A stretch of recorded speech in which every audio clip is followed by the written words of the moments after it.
Assalamualaikum warahmatullahi wabarakatuh. Selamat malam, salam sejahtera untuk kita semua. Bismillahirrahmanirrahim. Yang saya hormati Duta Besar luar biasa dan berkuasa penuh Republik Indonesia untuk Jepang beserta Ibu Nuning Ahmadi, Konsulat Jenderal Republik Indonesia di Osaka, para hadirin tamu undangan yang berbahagia, masyarakat Indonesia di wilayah Osaka dan sekitarnya.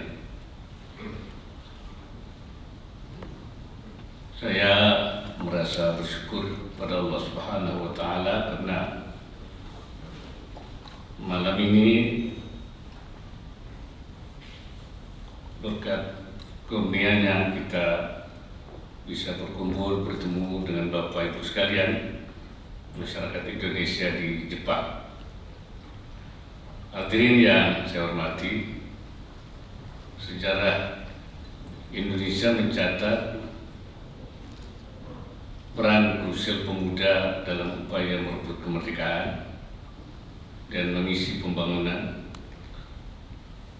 Dialog malam ini adalah saya ingin menegaskan penegasan peran pemuda yang sangat krusial bagi keberlangsungan bangsa. Warga Indonesia yang hadir secara fisik maupun daring pada malam ini adalah penentu keberhasilan pembangunan Indonesia di masa depan. Kita bersyukur karena dilahirkan sebagai bagian dari bangsa yang majmuk. Kemajemukan bangsa Indonesia adalah rahmat Allah Subhanahu wa Ta'ala, Tuhan Yang Maha Esa. Allah menciptakan manusia dalam keragaman baik suku dan agama dan bangsa. Kita dikurniai berbagai etnis juga untuk saling mengenal, bukan saling berkonflik tentunya. Kemajemukan tersebut terbantu dalam sila-sila Pancasila yang merupakan sebuah kesepakatan besar daripada pendiri bangsa yang berasal dari latar belakang yang berbeda-beda. Kemajemukan bangsa ini kerap diuji oleh riak-riak yang timbul akibat adanya segelintir kelompok yang menyebarkan paham-paham yang merusak bangsa.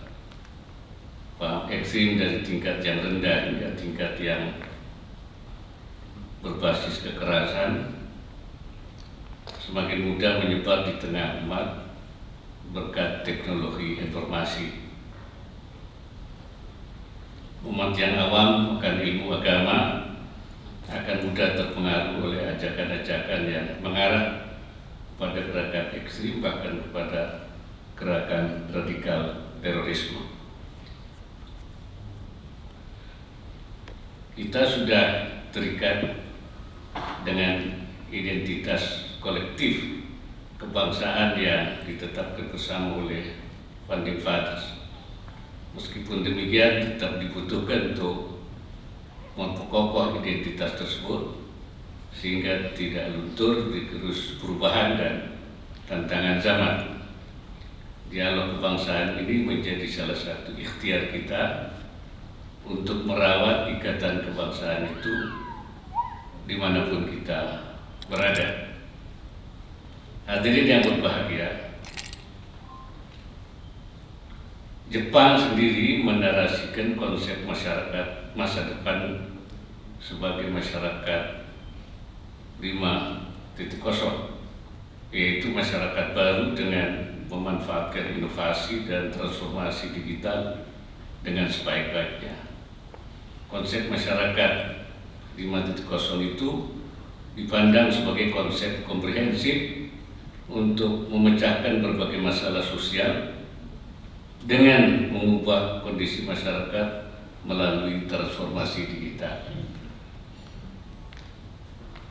Beberapa hari yang lalu saya juga membaca berita bahwa Cina memimpin dalam jumlah temuan dan riset yang berpotensi menghasilkan paten mengalahkan negara-negara barat. Dalam pandangan saya, pada intinya Indonesia tidak boleh tertinggal di bidang perkembangan teknologi.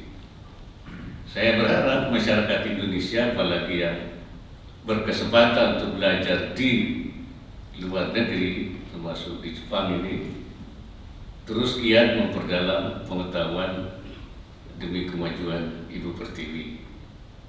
Saya mengharapkan kita dapat menciptakan transformasi teknologi digital yang dapat membangun peradaban masyarakat, bukannya menyuburkan penyebaran berita bohong atau hoax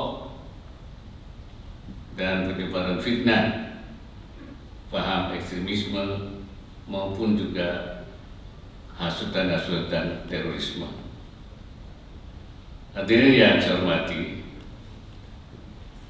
di tengah dunia yang semakin terhubung dan saling bergantung, saat ini kita justru dihadapkan pada situasi geopolitik yang tidak menentu, seperti perang di Ukraina juga telah memberikan pukulan hebat bagi perekonomian dunia, dan di kawasan yang lebih dekat terdapat juga beberapa titik panas yang dapat berdampak negatif bagi dunia, seperti Laut Tiongkok Selatan, Myanmar, Semenanjung Korea, dan juga Selat Taiwan. Dan dunia memerlukan gagasan, termasuk dari masyarakat Indonesia di Jepang, untuk menemukan simpul-simpul persamaan di antara berbagai perbedaan yang ada, baik dalam negeri maupun dunia internasional. Indonesia sendiri telah dinilai berhasil menjadi jembatan di tengah perbedaan para pemimpin dunia dalam presidensi G20 tahun 2022 yang lalu. Namun peran kita untuk dapat menjadi jembatan bagi ragam kepentingan tidak berhenti sampai di situ. Tahun 2023 ini Indonesia juga mendapat giliran menjadi ketua ASEAN. Rapor capaian diplomasi tidak akan cemerlang tanpa kemapanan kondisi domestik.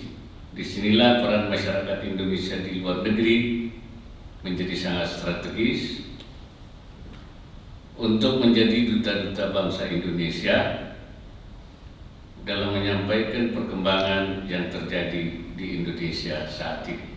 Sebagai penutup, saya mengharapkan kontribusi, gagasan, dan kerja nyata dari seluruh warga Indonesia di Jepang.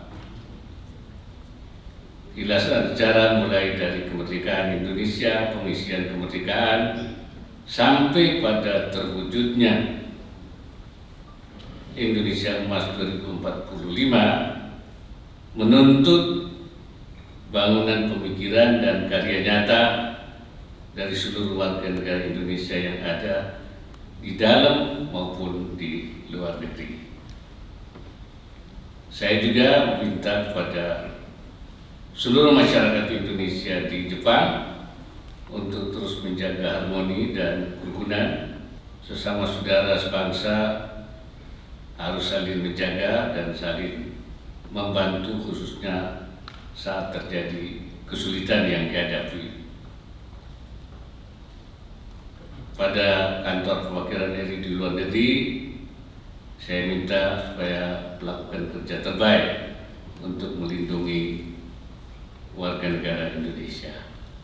Dan saya bangga tadi waktu saya meresmikan Masjid Istiqlal Osaka bersama dengan Duta Besar dan Ibu Konjen yang merupakan gotong royong, ya, kerja bareng dari masyarakat Indonesia di Osaka khususnya dan Jepang pada umumnya, dan saya kira itu salah satu bentuk kerjasama yang konkret sekali, dan saya merasa bangga karena masyarakat kita mampu, dan saya terharu dengan berbagai aktivitas yang dilakukan. Ada supermarket, ada juga kliniknya, ada bahkan ada membangun travel haji yang direncanakan dan berbagai kegiatan lain dalam rangka membangun. Ada pendidikan, klinik, itu saya kira model-model kerjasama yang telah ditunjukkan.